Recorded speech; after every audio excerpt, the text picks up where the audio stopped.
Welcome to வெற்றி IAS study circle. இன்றைக்கி வந்து பார்த்தா மே 28, 29 கரண்ட் அஃபேர்ஸ் பார்ப்போம். ஸோ ஃபஸ்ட் நியூஸ் என்ன பார்க்க போகிறோன்னா, Sikkim become India's 5th fully literate state. இப்போ வந்து பார்த்தோம்னா central government national education policy இது வந்து 2020 வந்து கொண்டு வந்தாங்க. ஓகேங்களா, தேசிய கல்விக் கொள்கை. இதில் வந்து பார்த்தோம்னா ஒரு ப்ரோக்ராம் வந்து இது கீழே வந்து கொண்டு வந்தது தான் வந்து பார்த்தோம்னா உலாஸ். ஓகேவா, அதோட ஃபுல் ஃபார்ம் என்னன்னு தெரிஞ்சு வச்சுப்போம். இது மினிஸ்ட்ரி ஆஃப் எஜுகேஷன் கீழே வரக்கூடிய ஒரு scheme. Understanding of life long learning to all in the society, இதுதான் அதோட ஃபுல் ஃபார்மு. இது நேஷ்னல் எஜுகேஷன் பாலிசி கீழே கொண்டு வந்தாங்க. இதில் வந்து என்ன ஃபோக்கஸ் பண்ணுறாங்கன்னா, இங்கே இருக்கக்கூடிய அடல்ட் லிட்ரஸி, இங்கே இருக்கக்கூடிய பெரியவர்கள் இருக்காங்களே அவங்களோட லிட்ரஸி, அது மட்டும் இல்லாமல் ஃபங்க்ஷனல் லிட்ரஸி. ஒருத்தர் வந்து பார்த்தோம்னா எழுதவோ பேசவோ தெரியுதுன்னா அதை வந்து செயல்பாட்டுக்கு கொண்டு வரணும். ஓகேங்களா, அது வந்து அவங்க லைஃப்பில் வந்து பயன்படுத்தணும். அது மட்டும் இல்லாமல் நியூமரசி, எல்லாருக்கும் வந்து பார்த்தோம்னா பேசிக் அடிப்படையான மேக்ஸ் வந்து தெரியணும். இந்த மாதிரி சில ஃபேக்டர்ஸை பயன்படுத்தி அவங்க ஒரு லிட்ரஸி ரேட்டை தராங்க. இப்போ பொதுவாக இருக்கக்கூடிய லிட்ரஸி ரேட்டுன்னு பார்க்கும்போது நம்ம ஜென்ரலாக பார்ப்போம் 7 வயசுக்கு மேலே. ஓகேங்களா, 7 வயசுக்கு மேலே ஒரு மொழியை எழுதவும் இல்லது படிக்கவும் தெரிஞ்சால் அவங்களாம் வந்து லிட்ரேட். ஸோ அதுதான் வந்து பொதுவாக இருக்கிறது. 2011 படி இந்தியாவில் 74% வந்து பார்த்தோம்னா லிட்ரஸி ரேட் இந்தியாவில். ஓகேவா, ஸோ இதில் என்ன புதுசாக இருக்குன்னா, இதில் வந்து பார்த்தோம்னா பேசிக்காக வந்து பார்த்தோம்னா ஃபங்க்ஷனல் லிட்ரஸியாக இருக்கணும், நியூமரிசி மேக்ஸு எல்லாமே அவங்களுக்கு தெரியணும். ஓகேங்களா, ஒரு அறிவு சார்ந்த ஒரு மக்களாக இருக்கணும். இதுதான் வந்து பார்த்தோம்னா இவங்க எதிர்பார்க்குறாங்க. இதில் வந்து பார்த்தோம்னா 95% எந்த ஸ்டேட் மக்கள்லாம், ஓகே, ஒரு ஸ்டேட்டில் இருக்கக்கூடிய 95% மேலே மக்கள் வந்து பார்த்தோம்னா அந்த அறிவுசார் மக்களாக இருந்தாங்கன்னா அது வந்து பார்த்தோம்னா லிட்ரேட் ஸ்டேட்டுன்னு சொல்லுவாங்க. ஓகேவா, ஸோ இப்போ சிக்கிம் வந்து பார்த்தோம்னா 5வது லிட்ரேட் ஸ்டேட்டாக வந்து மாறி இருக்குது. ஸோ இது வந்து பார்த்தோம்னா மிசோராம், ஓகேவா, கோவா, லடாக் அந்த மாதிரி நிறைய மாநிலங்கள் இதுக்கு முன்னாடி வந்திருக்காங்க. இப்போ வந்து பார்த்தா சிக்கிம் வந்து பார்த்தா 5வது ஸ்டேட்டாக அனௌன்ஸ் பண்ணியிருக்காங்க நம்மளோட பிரசிடெண்ட். ஓகே, இந்த உலாஸ் ப்ரோக்ராம் கீழே. ஸோ இதுதான் நியூஸு. நம்ம எக்ஸாம் பாயிண்ட் ஆஃப் வியூ என்ன தெரிஞ்சுக்கணும், இந்த உலாஸ்னால் என்ன ஃபுல் ஃபார்ம், ஓகேவா, அது தெரிஞ்சு வச்சுப்போம். இது மினிஸ்ட்ரி ஆஃப் எஜுகேஷன் கீழே வருது. நேஷ்னல் எஜுகேஷன் பாலிசி 2020 கீழே ஒரு அங்கமாக அந்த உலாஸ் ப்ரோக்ராம் இருக்குது. சிக்கிம் எவ்வளோ அச்சீவ் பண்ணியிருக்காங்கன்னா 99.82%. ஓகே, அந்த பெஞ்ச் மார்க் வந்து பார்த்தோம்னா 95% மக்கள் வந்து ஒரு மொழியை நல்லா பேச தெரியுறாங்க, கணக்கு வந்து போட தெரியுறாங்க, ஒரு அறிவுசார் மக்களாக இருக்காங்கன்னா ஓகே. இதில் வந்து இப்போ 99% வந்து பார்த்தோம்னா இவங்க அச்சீவ் பண்ணி இந்த 5வது ஸ்டேட்டை வந்து பார்த்தோம்னா இப்போ அனௌன்ஸ் பண்ணியிருக்காங்க. ஸோ இதுதான் நம்ம தெரிஞ்சு வச்சுக்கிறோம். ஓகேவா, சிக்கிம் இப்போ 5வது fully literate state. So first எதுனா மிசோராம், அவங்க தான் வந்து பார்த்தா முதல்ல வாங்கினாங்க. ஸோ அடுத்து வந்து பார்த்தோம்னா ஒரு முக்கியமான ஒரு இனிஷியேட்டிவ் இப்போ வந்து பார்த்தோம்னா செல்ஃப் ஹெல்ப் குரூப், சுய உதவி குழு. நம்மளாம் பார்த்துருப்போம் ஊரில் வந்து பார்த்தோம்னா இந்த சுய உதவி குழு இருக்கும். ஸோ அவங்க வந்து பார்த்தோம்னா ஏதாச்சும் ஒரு சுயதொழில் வந்து செய்வாங்க. ஓகேங்களா, பேங்க்கில் லோன் வாங்கி ஒரு சுயதொழில் செஞ்சு அந்த லோனை வந்து பே பண்ணி அது மூலமாக வந்து பார்த்தோம்னா கம்யூனிட்டியாக வந்து பார்த்தோம்னா ஒட்டுமொத்தமாக பேர் வந்து பார்த்தோம்னா டெவலப்மெண்ட் வந்து ஆவாங்க. இது வந்து ஒரு பாவர்ட்டி, ஓகே, வறுமை ஒழிப்பு திட்டம் தான் வந்து பார்த்தோம்னா இந்த சுய உதவி குழு. ஸோ இவங்க இதில் தெலுங்கானாவை சேர்ந்த ஒரு குழு, ஓகேவா, ஒரு சுய உதவி குழு என்ன பண்ணியிருக்காங்கன்னா சோலார் பவர் பிளான்ட் வந்து பார்த்தோம்னா போட்டிருக்காங்க. ஓகேவா, அவங்களோட சுய தொழிலாக வந்து பார்த்தோம்னா சோலார் பவர் பிளான்ட் வந்து போட்டிருக்காங்க. இது ஒரு மைல் ஸ்டோன். இந்த மாதிரி புதுசாக வந்து பார்த்தோம்னா ஒரு நியூ ஃபீல்டில் இந்த மாதிரி போனதில்லை, இதுதான் ஃபஸ்ட்டு. நம்ம எக்ஸாம் பாயிண்ட் ஆஃப் வியூவில் 2 விதமாக இதை வந்து யோசிக்கலாம். ஒன்று வந்து பெண்களோட முன்னேற்றம், இன்னொன்று வந்து பார்த்தோம்னா புதுப்பிக்கக்கூடிய சூரிய ஆற்றல். ஓகேங்களா, சோலார் பிளான்ட் மூலமாக வந்து ஒரு ரினியூவபிள் எனர்ஜி சோர்ஸும் உருவாகுது. 2 பக்கமும் மெயின்ஸ் பாயிண்டரில் நம்ம இதை பயன்படுத்திக்கலாம். ஒரு கேஸ் ஸ்டடியாக இதை வந்து உருவாக்கியிருக்காங்க. சுமார் 1 மெகாவாட் பவர் பிளான்ட் வந்து தெலுங்கானாவில் வந்து உருவாக்கியிருக்காங்க. வெங்கடாபுரம் அந்த ஒரு வில்லேஜில் இதை உருவாக்கியிருக்காங்க. இது மூலமாக வந்து பார்த்தோம்னா ஒரு நாளைக்கு 14,000 15,000 ரூபாய் வந்து பார்த்தோம்னா இவங்க வந்து ஏர்ன் பண்ணுறாங்க. இந்த சுய உதவிக்குழு வரக்கூடிய மின்சாரம், அந்த உற்பத்தி பண்ணக்கூடிய மின்சாரத்தை அங்கே இருக்கக்கூடிய ஸ்டேட் டிஸ்காம் கிட்ட சேல் பண்ணுறது மூலமாக இவ்வளோ ஏர்ன் பண்ணுறாங்க. ஸோ இதுதான் நியூஸில் வந்திருக்கு. இதை வந்து நம்ம விமன் எம்பவர்மெண்ட் இல்லை செல்ஃப் ஹெல்ப் குரூப்பை பற்றி கேட்டாலும் நம்ம வந்து பயன்படுத்திக்கலாம். இல்லை ரினியூவபிள் எனர்ஜியை பற்றி நம்ம எழுதும்போது இதை வந்து ஒரு கேஸ் ஸ்டடியாக வந்து பயன்படுத்திக்கலாம். ஸோ இதுதான் இந்தியாவோட முதல் solar power plant manager by self help group. எங்கன்னா தெலுங்கானா.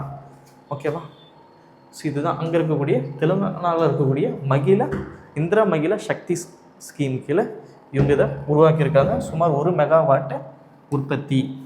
ஸோ இதெல்லாம் வந்து இது வந்து உமன் எம்பவர்மெண்ட்டுக்கு உதவுது, ரினியூவபிள் எனர்ஜிக்கு உதவுது, ரூரல் டெவலப்மெண்ட்டுக்கு உதவுது.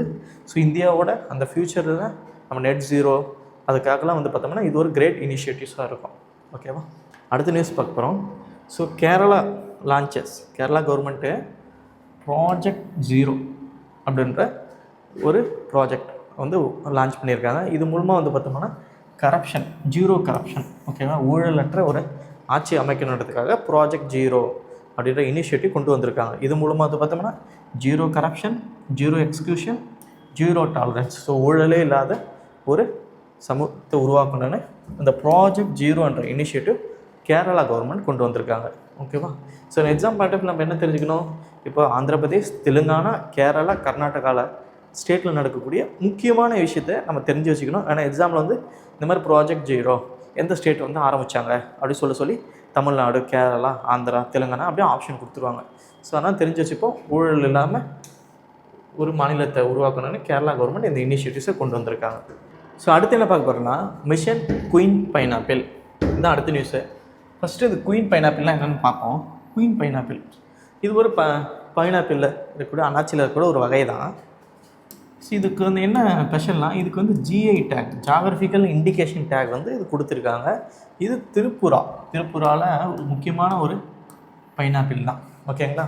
ஸோ இந்த பைனாப்பிளுக்கு வந்து பார்த்தோம்னா வெளிநாட்டில் ஒரு நல்ல ஒரு வரவேற்பு இருக்குது. ஏன்னா இது வந்து ஃப்ளஷியாகவும் ஜூஸியாகவும் இருக்கும் இந்த பைனாப்பிள். அதனால் வெளிநாட்டில் வந்து பார்த்தோம்னா நிறைய இதுக்கு வந்து பார்த்தா வரவேற்பு இருக்குது. ஸோ அதனால் வந்து என்ன பண்ணியிருக்காங்கன்னா இந்திய கவர்மெண்ட், ஓகேங்களா, அதில் ministry of development of north east region, ஓகேங்களா, நார்த் ஈஸ்ட் டெவலப்மெண்ட் மினிஸ்ட்ரியும் ஸ்டேட் ஆஃப் திருப்புராவும் இணைஞ்சு ஒரு மிஷினை உருவாக்குறாங்க. ஓகேங்களா? சுமார் 236 கோடி இன்வெஸ்ட்மெண்ட்டில் வந்து பார்த்தோம்னா இந்த பைனாப்பிள் கல்டிவேஷன், ஓகேங்களா, இந்த அன்னாச்சி உற்பத்தி அதிகப்படுத்தணும்.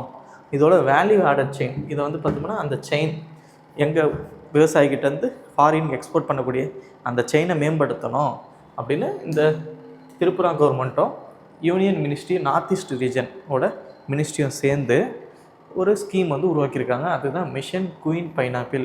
எக்ஸாம் பாயிண்ட் ஆஃப் வியூ என்ன தெரிஞ்சு வச்சுக்கணுன்னா இது எந்த ஸ்டேட், இதுதான் ரொம்ப முக்கியம், திரிபுரா. இது மூலமாக வந்து பார்த்தோம்னா நமக்கு ஃபார்ம்லேருந்து டைரெக்டாக ஃபாரினுக்கு வந்து பார்த்தோம்னா நம்ம இந்த பைனாப்பிளை எக்ஸ்போர்ட் பண்ண போகிறாங்க.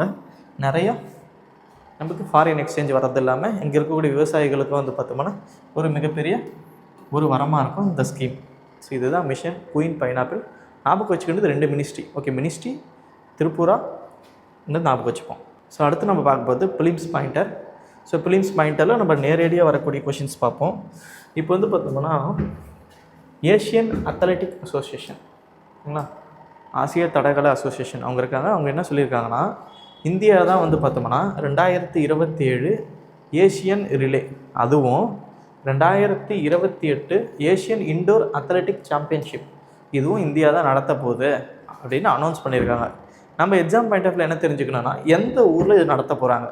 ஸோ இதுதான் தெரிஞ்சு வச்சுக்கணும். ஃபஸ்ட்டு ரிலே, ஓகேவா, Asian relay, 3rd Asian relay 2027 okay எங்கே நடத்த போகிறாங்க, சண்டிகர், ஓகேவா, சண்டிகரில் வந்து இது நடத்த போகிறாங்க. இந்தியா தான் முதல் முறை வந்து பார்த்தா இந்த ரிலே வந்து நடத்த போகிறாங்க. ஓகேவா, ஃபஸ்ட் டைம் இந்தியாவில் நடக்க போகுது. ரெண்டாவது வந்து பார்த்தோம்னா ஏஷியன் இண்டோர் அத்லெட்டிக் சாம்பியன்ஷிப் 2028 இது எங்கே நடக்க போகுதுன்னா புவனேஸ்வர், ஒடிசாவில் புவனேஸ்வரில் இது நடக்க போகுது. ஸோ பிக்சர்லேயே வந்து பார்த்தா உங்களுக்கு கிளியராக வந்து டீட்டெயிலாக இருக்குது. நீங்கள் ஒரு வாட்டி பார்த்து ஞாபகம் வச்சுங்க. 27 28 நினைக்க வேணாம், ஜஸ்ட் இப்போ அனௌன்ஸ் பண்ணுறதுல நியூஸில் வந்துருக்கு, நம்ம தெரிஞ்சு வச்சுப்போம். ஸோ அடுத்து வந்து பார்த்தோம்னா இம்பார்ட்டன்ட் டேஸ் பார்க்க போகிறோம். ஸோ இம்பார்ட்டன்ட் டே May 28, ஓகேவா, வேர்ல்டு துகாங் டே, ஓகேவா. ஸோ உலக கடல் பசு தினம். ஸோ இதுதான் வந்து பார்த்தோம்னா துகாங், கடல் பசுன்னு சொல்லுவாங்க. தண்ணியில் இருக்கக்கூடிய ஒரு மேமல், ஓகே, இங்கே இருக்கக்கூடிய புற்கள் தான் வந்து சாப்பிடும், ஓகேவா. ஸோ இது வந்து பார்த்தோம்னா ரொம்பவும் த்ரெட்டட், ஓகேவா, இங்கே இருக்கக்கூடிய கடல் வந்து மாசுபட்டது மூலமாகவும் இல்லை இங்கே இருக்கிற ஃபிஷ்ஷிங் மூலமாகவும் பார்த்தோம்னா ரொம்பவும் பாதுகாப்பற்ற நிலையில் இருக்குது. ஸோ அதனால் தமிழ்நாடு அரசாங்கம் வந்து பார்த்தோம்னா துகாங் கன்சர்வேஷன், ஓகே, இந்தியாவிலே வந்து பார்த்தா ஃபஸ்ட் கன்சர்வேஷன் வந்து பார்த்தா தமிழ்நாட்டில் பார்க் ஸ்ட்ரீட்டில் வந்து உருவாக்குனாங்க. ஸோ இதுக்கு வந்து பார்த்தோம்னா ஒவ்வொரு ஆண்டும் இந்த கடல் பசுவை பாதுகாக்கணும்னு May 28 வந்து பார்த்தோம்னா ஒரு விழிப்புணர்வு ஏற்படுத்தணுன்றதுக்காக அந்த நாளை வந்து பயன்படுத்திக்கிறாங்க. ஓகேவா? ஸோ அடுத்து வந்து பார்க்கும்போது இம்பார்ட்டன்ட் டேஸ் தான். வேர்ல்டு ஹங்கர் டே. ஸோ மே 28 ஒன்று துகாங் டே, ரெண்டாவது வந்து பார்த்தோம்னா ஹங்கர் டே. ஓகேவா?